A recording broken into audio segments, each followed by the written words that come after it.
తాకట్లో ఉన్న బంగారాన్ని విడిపించి ఆ రోజున మార్కెట్ ధర కట్టి మిగిలిన డబ్బును మీకు అందిస్తుంది కొమ్మూరి గోల్డ్.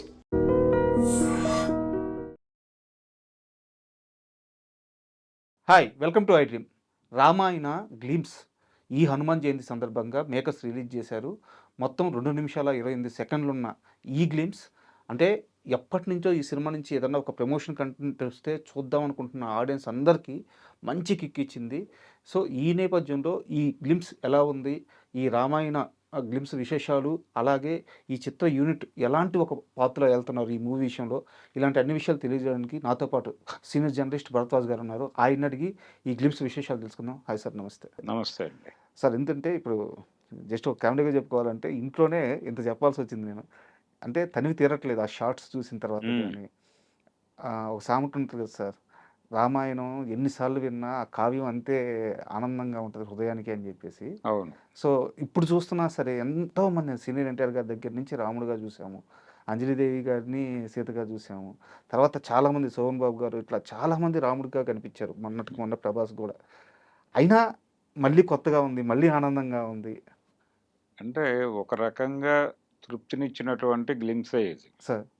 ఏ విధంగా తృప్తినిచ్చిందంటే ఈ మధ్య కాలంలో మనం ఒక ప్రయత్నం చూసాం ఆదిపురుష్ అనే పేరుతో. సార్ ఆదిపురుష్ అనే సినిమా గ్లిమ్స్ దగ్గర నుంచే కొంచెం భయపెట్టిన పరిస్థితి ఉండింది. సార్ అయితే ఇది అలాంటి భయాన్ని కలిగించలేదు. అంటే ఆహార్యానికి సంబంధించి గెటప్పులకు సంబంధించి కూడా కేర్ తీసుకున్నారు కరెక్ట్ అని అర్థమైంది. ఉమ్, అంటే జనరల్‌గా పౌరాణిక చిత్రాలకు సంబంధించి ఒక రెఫరెన్స్ ఉంది. మీరు క్యారెక్టర్లుగా చూపిస్తూ కథని క్రిటికల్‌గా తీసుకెళ్ళినా తప్పు లేదు. ఉమ్, అంటే మీరు కంటెంట్‌లో క్రిటికల్‌గా వెళ్ళండి, తప్పు లేదు. కానీ క్యారెక్టర్లని అపహాస్యం చేయకండి. సార్ ఇది పద్ధతి. ఇది ఎన్టీ రామారావు గారు డైరెక్టర్‌గా ఫాలో అయిన సూత్రం. ఉమ్, ఆయన తీసిన సినిమాల్లో కొంత ద్రవిడ కోణం ఉంటుంది. సార్ అంటే ఆయన వాంటెడ్‌గానే కొంచెం పెరియార్ ఐడియాలజీ అవి కూడా సినిమాల్లోకి పట్టుకొచ్చాడు. ఉమ్, పట్టుకొచ్చి రాముడు ఆర్యుడని, ఇది ఆయన ద్రవిడ భూమిని ఆక్రమించటానికి వచ్చిన వ్యవహారమని ఉమ్, ఓపెన్‌గా ఒక సినిమాలో డైలాగ్ చెప్పేసాడాయన. రామారావు గారు. చెప్పాడు. రికార్డెడ్‌గా ఉంది. యూట్యూబ్‌లో కూడా చూడొచ్చు అది. ఉమ్, 'శ్రీరామ పట్టాభిషేకం' అనే సినిమాలో రావణ పాత్ర డైలాగ్ అది. సార్ ఆ మునిమృత్యుల ప్రేరణతో ద్రవిడ జాతిని అంతం చేయటానికి వచ్చిన ఆర్యజాతి ప్రతినిధిగా రాముడిని చూస్తున్నానంటాడాయన. ఉమ్, అలాంటి డైలాగ్ పరమైనటువంటి ఎక్స్‌ట్రీమ్ ధోరణులు ఉండేవి. అయితే ఎక్కడ క్యారెక్టర్ ఆహార్యానికి సంబంధించి, దాని నడవడికకి సంబంధించి రెడిక్యూల్ చేసేటువంటి ప్రయత్నం చేసేవాడు కాదు. కరెక్ట్. రాముడి పాత్ర అంతే గౌరవప్రదంగాను చూపించేవాడు ఆ క్యారెక్టర్ నడిచినంత సేపు. సార్ అలాగే ఆయన 'సీతారామ కళ్యాణం' సినిమా చేసినప్పుడు కూడా రావణ పాత్ర తాను వేసి, రాముడి పాత్రని కావాలని హర్నాథ్ గారితో చేయించాడు. సార్ చేయించి ఆ క్యారెక్టర్ స్ట్రెచర్‌ని ఇబ్బంది పెట్టడు.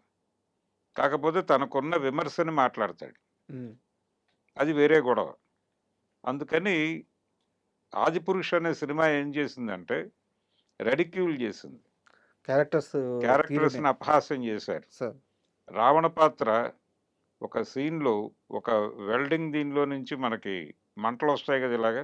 సార్ అలాంటి పైప్ ఒకటి పట్టుకొని ఒక ఫైట్‌లో కనిపించటం లాంటి విన్యాసాలున్నాయి. ఉమ్, అవి జనాలకు చాలా ఇబ్బందికరంగా కనిపించాయి. సార్ ఇందులో అంటే అది చూసిన తర్వాత ఇప్పుడు రామాయణము పర్టిక్యులర్‌గా బాలీవుడ్ నుంచి వస్తున్న రామాయణం ఉమ్, అనగానే కొంచెం భయం వ్యక్తమైన మాట వాస్తవమే. సార్ అయితే అంత భయపడాల్సిన అవసరం లేదు అనే భరోసా అయితే ఇచ్చింది గ్లిమ్స్. సార్ అంటే గెటప్పుల పరంగాను మనకి రాముడంటే ఒక ఇంప్రెషన్, ఒక ఇమేజ్ ఉంది మన మనసుల్లో. సార్ ఆ ఇమేజ్‌ని డిస్టర్బ్ చేయని పద్ధతుల్లో 'రణబీర్ కపూర్' ఆహార్యం ఉంది. సార్ అందుకని ప్లెజెంట్‌గా అనిపించింది.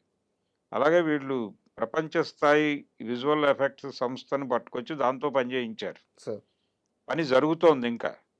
అలాగే ఈ ఈ గ్లిమ్స్‌లో కేవలం రామ దర్శనం చేయించారు తప్ప బా ఉమ్, సీత కనిపించలేదు. అవును అలాగే హనుమత్ జయంతి సందర్భంగా అన్నారు గానీ హనుమంతుడు కనిపించలేదు. సార్.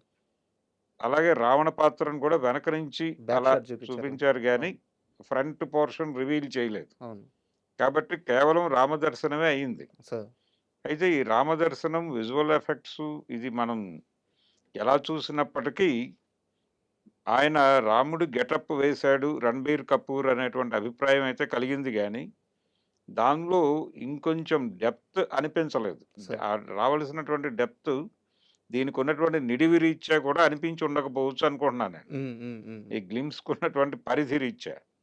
రేపొద్దున ట్రైలరో, లేకపోతే టీజరో అవి వచ్చినప్పుడు ఇంకొంచెం ప్రభావవంతంగా కనిపించొచ్చు ఈ పాత్ర. ఇప్పుడు ఆల్రెడీ ఒక క్రిటిసిజం మొదలైంది. సార్.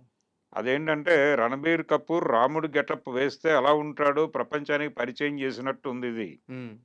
అంతే తప్ప ఆయన ప్రభావవంతంగా లేడు అని. ఇప్పుడు నడక దీనికి సంబంధించి రాముడు ఒకలా ఉంటాడు, కృష్ణుడు ఒకలా ఉంటాడు. అంటే కృష్ణుడు ఎలా ఉండాలి అనే దానికి సంబంధించి, రాముడు ఎలా కనిపించాలి అనే దానికి సంబంధించి ఒక గ్రామర్ రాసేశారు ఆల్రెడీ. సార్.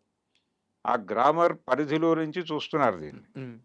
అలాగే బాలీవుడ్ నుంచి ఇలాంటి సినిమాలు తీయటం చాలా కష్టం అనే అభిప్రాయం చాలా మందిలో ఉంది. కానీ రామానంద సాగర్ తీసినటువంటి 'రామాయణం' అనేటువంటి టీవీ సీరియల్ అద్భుతమైన విజయం సాధించింది అవును. అనేది మనం మర్చిపోకూడదు. సో ప్రయత్నం చేస్తే అంటే ఇక్కడ ప్రాంతీయ రాముడు కాదు, భారతీయ రాముడు కావాలి. హ్మ్. భారతీయ రాముడు అని ఎందుకు అంటున్నానంటే మొత్తం దేశం వ్యాప్తంగా రాముడిని కనెక్ట్ చేసుకునేటువంటి ప్రతి ఒక్క ప్రాంతం వారు తమ రాముడిగా అనుకునేటట్లుగా ఆ డిజైన్ ఉండాలి. సార్. ఆహార్యం. ఇంతకు ముందు నార్త్ ఇండియన్స్ ఒక పద్ధతిలోను, హిందీ సినిమాలో రాముడు ఒకలాగాను, అలాగే దక్షిణ భారత సినిమాల్లో రాముడు ఒకలాగాను కనిపించడం అనేది ఒక పరిపాటి ఉండేది. హ్మ్.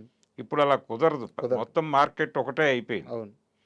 సో ఈ ఒకటే మార్కెట్లో భారతీయ రాముడిని ఆవిష్కరించాలి. ప్రతి ప్రాంతం వాళ్ళు కనెక్ట్ అవ్వాలి ఆ రాముడితో. హ్మ్. అందుకని ఆహార్యానికి సంబంధించిన ఎక్కువ కేర్ తీసుకోవాల్సిన బాధ్యత పడింది వీళ్ళకి. సార్. ఆ బాధ్యతతో పాటు క్రిటిసిజం కూడా అదే లెవెల్లో ఉంటుంది. హ్మ్. అందుకని చాలా కేర్ తీసుకుని డిజైన్ చేశారు. అది కనిపించింది నాకు.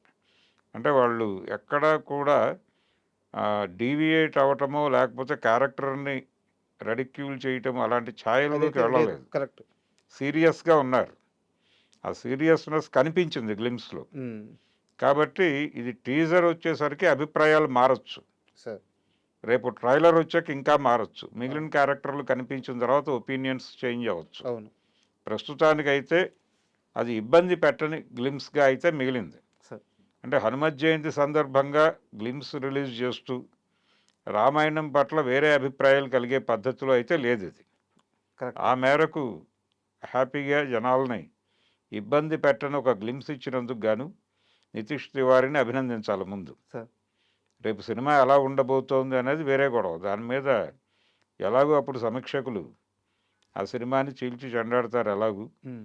అంటే చాలా సందర్భాల్లో రామాయణం కావచ్చు, భారతం కావచ్చు, అంటే అదే రామాయణం కదా ఎన్నిసార్లు తీస్తారు అనే అభిప్రాయం కూడా చాలామందికి ఉంటుంది. సార్. అంటే ఎవరి కోణం అంటే ఎవరి దర్శనం వారిదే. హ్మ్. అది విశ్వనాథ్ సత్యనారాయణ గారు చెప్పాడు. తిన్న అన్నమే మళ్ళీ తింటున్నాం కదా, చేసిన సంసారమే మళ్ళీ చేస్తున్నాం. హ్మ్. కాబట్టి రామాయణం చదివినప్పుడు ఎవరెవరికి ఏమనిపిస్తుందో అది వాళ్ళ రామాయణంలో దర్శనం ఇస్తుంది అని హ్మ్. అని చెప్పాడు ఆయన. సార్. అలా దర్శనం ఇచ్చిన సినిమాలు కూడా తెలుగులో వచ్చాయి గతంలో. ఎవరి కోణంలో వారి పద్ధతిలో రామాయణాలు తీశారు. సార్. కమలాకర్ కామేశ్వరరావు గారు ఒక పద్ధతిలో తీస్తే, పుల్లయ్య గారు ఒక పద్ధతిలో తీస్తే, రామారావు గారు ఇంకో పద్ధతిలో తీశాడు. ఎవరి ధోరణి వారిదే. బాబు గారు ఒక పద్ధతిలో బాపు గారి ధోరణి ఒకటి. హ్మ్. అంటే అకార్డింగ్ టు టెక్స్ట్ వెళ్ళేవాళ్ళు వాళ్ళు. సార్. ఈయన ఆ టెక్స్ట్ మీద క్రిటికల్ అప్రోచ్‌తో వెళ్ళేవాడు. హ్మ్. రామారావు గారు. రామారావు ధోరణి వేరు. హ్మ్. ఆయన ఒకసారి కమలాకర్ కామేశ్వరరావు గారి చివరి రోజుల్లో పలకరించడానికి వెళ్ళాడు సార్. పరామర్శకి. వెళ్ళినప్పుడు మీరు నేను వెళ్ళిపోయాక ఎవరైనా పౌరాణికాలు అటెంప్ట్ చేస్తారంటారా హ్మ్. అని అడిగాడు ఈయన. అడిగితే మీ తరహా పౌరాణికాలా, నా తరహా పౌరాణికాలా అన్నట్టు ఆయన. అంటే అన్నట్టు ఆయన. హ్మ్. అంటే మీరు క్రిటికల్‌గా వెళ్తారు, నేను అకార్డింగ్ టు టెక్స్ట్ వెళ్తాను. హ్మ్. సో నా తరహా పౌరాణికాలు ఉండవంటున్నారా, మీ తరహా పౌరాణికాలు ఉండవంటున్నారా అంటే నాకు అర్థమైంది. నేను సినిమాని క్రిటికల్‌గా తీస్తాననే మాట వాస్తవమే, నేను అంగీకరిస్తున్నాను. హ్మ్. కానీ క్యారెక్టర్‌ని నేను రెడిక్యూల్ చేయను అని చెప్పాడు ఆయన. హ్మ్. సో ఆ పరిధి ఉండేది. ఆ గౌరవాన్ని ఇస్తూనే మాట్లాడుకునేవాళ్ళు. కానీ ఆదిపురుష్ అనేది ఇబ్బంది పెట్టింది జనాల్ని. ఇప్పుడు అది లేదు. మీకు నేను స్ట్రెయిట్‌గా ఈ సినిమాని అకార్డింగ్ టు టెక్స్టే వెళ్ళే ప్రయత్నం చేస్తున్నాను అనేది నితీష్ ఇది తివారీ యాక్చువల్‌గా చాలా పెద్ద రిలీఫ్. ఆడియన్స్‌కి, మేకర్స్‌కి గూడా. అందరికీ. అందరికి పెద్ద రిలీఫ్. పైగా సార్ ఇది కొంచెం ఖచ్చితంగా గట్టిగా మాట్లాడుకోవాల్సిన అంశమే. 4,000,00,00,000 బడ్జెట్ అంటున్నారు. అవును. అసల వింటుంటేనే ఆశ్చర్యంగా ఉంది. ఆశ్చర్యం కలిగించింది గానీ 4,000 కోట్ల ప్రాజెక్ట్ తాలూకా గ్లింప్స్ లాగా అనిపించలేదు అది. సార్, ఆ క్వాలిటీ. సార్. ఇంకొంచెం ఎక్స్‌పెక్టేషన్స్ ఉన్నాయి. హ్మ్. అప్ టు ది మార్క్ లేదు అనే మాట వాస్తవమే. హ్మ్. కానీ ఉన్నదానిలో బెటర్. సార్. మనకెందుకు ఇంత బెటర్ అనిపిస్తోందంటే ఆదిపురుష్ గురించి ఆలోచించి ఉండి, ఆ ప్రిపేర్డ్‌నెస్‌తో దీన్ని చూడటం వల్ల రిలీఫ్ అనిపించి హాయిగా ఉంది. హ్మ్. అందుకని జనాలు బాగుందంటున్నారు గానీ, ఈ 4,000 కోట్ల బడ్జెట్ అనేది మనం ఇప్పుడు నెమ్మదిగా విషయంలోకి వెడితే తెలుస్తోంది. తెలిసి ఆ యాంగిల్‌లో నుంచి చూస్తే ఆ రేంజ్ కనిపించలేదు. హ్మ్. కాబట్టి మేబీ టీజరు వాటిల్లో ఏవైనా కనిపిస్తుందేమో చూడాలి. సార్. అంటే ఇది హనుమత్ జయంతి సందర్భంగా వాళ్ళు హనుమంతుడి పాత్రను కూడా కొంత రివీల్ చేస్తే బాగుండేది. సార్. సీత, రావణుడు అవి మిగిలిన తర్వాత చేసుకోవచ్చు. ఈరోజు మార్క్ చేస్తున్నారు కాబట్టి ఆంజనేయ స్వామిని కూడా కొంచెం చూపిస్తే హ్మ్. హ్మ్. కొంచెం జనాలకి ఫీస్ట్ ఉండేది. Correct sir. అండ్ ఇప్పుడు మీరు హనుమంతుడి గురించి అన్నారు సార్. అవును. సన్నీ డియోల్ గారు సో, యాక్చువల్‌గా చాలా మందికి మీరన్నట్టు ఈరోజు వారి లుక్కు ఏమన్నా రివీల్ అవుద్దేమో చూడాలని చెప్పి అనుకున్నారు. అవును. ఎలాగో హనుమాన్ జయంతి కాబట్టి. సో, కొంత నిరాశ అయితే ఈ విషయంలో కరెక్టే సార్. డెఫినెట్‌గా. ఆ! డెఫినెట్‌గా. అండ్ అలాగే రావణుడిగా యష్ కనిపించబోతున్నారు. ఆయన కో ప్రొడ్యూసర్ గూడా ఈ మూవీకి. అవును. అయితే ఆయన బ్యాక్ షాట్ చూపించారు గానీ చాలామంది యష్ ఫ్యాన్స్ ఆహ్, ఫ్రంట్ గూడా చూపించుంటే, ఫేస్ చూపించుంటే, ఆ గెటప్ చూపించుంటే బాగుండేది అదే. గదా! అని అదే. చెప్పి అంటే అనుకుంటున్నారు. ప్రతి క్యారెక్టర్‌కి ఒక రిఫరెన్స్ ఉంది మనకి. సార్. అంటే రావణుడంటే ఇలా ఉంటాడు అని ఒక ఆహార్యం తీర్చారు. హ్మ్. రాముడంటే ఇలా ఉంటాడు అని ఒక ఆహార్యం తీర్చేశారు. హ్మ్. కాబట్టి ఆ ఇంప్రెషన్‌లో నుంచి చూడటమే జరుగుతుంది. సార్. పర్టిక్యులర్‌గా సౌత్ ఆడియన్స్‌కి ప్రతిదీ ఆ ధోరణిలోనే ఉండాలి. హ్మ్. అందుకని ఇది కొంచెం ఏమాత్రం తేడా ఉన్నా ఇబ్బంది పెడుతుంది. హ్మ్. వాళ్ళు వెనక నుంచి చూపించినప్పటికీ గ్రామర్ ఫాలో అయ్యారనే విషయం అర్థమవుతోంది. అర్థమవుతుంది. కరెక్ట్. అర్థమవుతుంది. కాబట్టి డిస్టర్బెన్సులు లేవు. లేవు. డిస్టర్బెన్సులు లేవు. ఇంకొంచెం క్వాలిటీతో మేబీ ఇదేదో ఈరోజు మార్క్ చేయాలనే ఉద్దేశంతో మొదలుపెట్టినట్టున్నారు. హ్మ్. ఇది 2 పార్టులుగా వస్తుందని కూడా చెప్పారు. అవును. 2 పార్టులుగా వస్తోంది. ఫస్ట్ పార్ట్ తాలూకా గ్లిమ్స్ ఇది హ్మ్. అని చెప్పారు. సో, నిజానికి ఈ ప్రాజెక్ట్ ప్రారంభ దశలో అల్లు అరవింద్ గారి పేరు కూడా వినిపించింది అవును. నిర్మాతల్లో. అవును. కానీ తర్వాత ఎందుకనో ఆయన ఆ ప్రాజెక్ట్ నుంచి పక్కకి జరిగినట్టున్నారు. సార్. మేబీ ఆయన ఇన్‌ఫ్లూయెన్స్‌లో నుంచి సీత పాత్ర సాయి పల్లవి హ్మ్. అని అనుకునే పరిస్థితి ఆయనే తీసుకొచ్చి ఉండొచ్చు. ఓకే. అంటే ఆయనకొక ఇంప్రెషన్ ఉంది ఆవిడ నటన మీద. మనం ఇక్కడ చూసాం గదా! పెద్ద హ్మ్. గొప్ప యాక్టర్. అందుకని డెఫినెట్‌గా సాయి పల్లవి తన ముద్ర వేస్తుంది ఆ క్యారెక్టర్ మీద. సార్. అంటే సీత పాత్ర రామాయణం కోణం అనేది ఒక విశిష్టత. ఇది సీత చరిత్రగానే మొదలుపెట్టాడు ఆయన అని కదా! హ్మ్. అవును. తర్వాత రామాయణం అదే రామాయణం అయినప్పటికీ రామాయణం మీద చాలా చర్చలున్నాయి. అంటే రామాయణమా? లేకపోతే వనవాసమా? అనేటువంటి చర్చ ఒకటుంది. సార్. రామాయణము అంటే రాముడు నడిచిన మార్గము అని. రాముడు నడిచిన దారి, ఆయనం అంటే దారి అని. సార్. నడిచిన దారి అని. రాముడు నడిచిన దారిగా చూపిస్తారా? లేకపోతే వనవాసంగా చూపిస్తారా? అనేది ఒక చర్చ ఉంది. సార్. వనవాసం అంటే ఆ సెన్స్ ఏంటంటే ఆయన్ని వనవాసానికి వెళ్ళమన్నప్పుడు అయోధ్య పక్కనే అడవిలో ఒక పర్ణశాల నిర్మించుకొని అక్కడే ఉండి, ఆ టైం అయిపోయిన తర్వాత తిరిగి అయోధ్యకు వెళ్ళిపోవచ్చాయన. హ్మ్.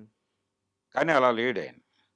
ఆయనం చేశాడు. రామాయణం చేశాడు. తిరిగాడు హ్మ్. అడవంతా.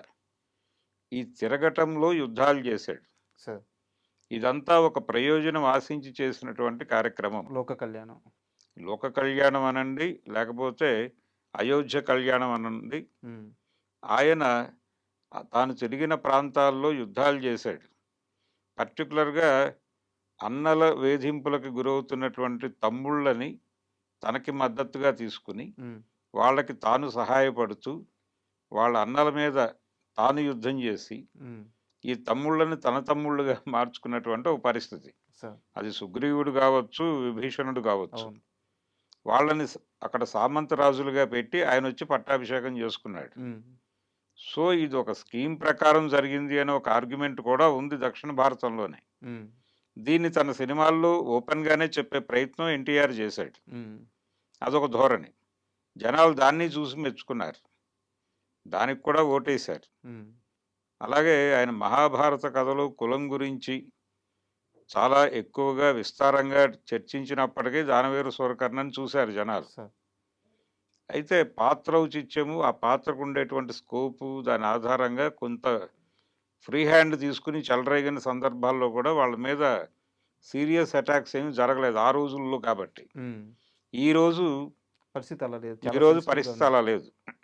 ఏమాత్రం చిన్న డీవియేషన్ ఉన్నా దాడులు జరుగుతాయి. ఉమ్, అందుకని ప్రాపర్ కేర్ తీసుకునే దీన్ని హ్యాండిల్ చేస్తున్నారు.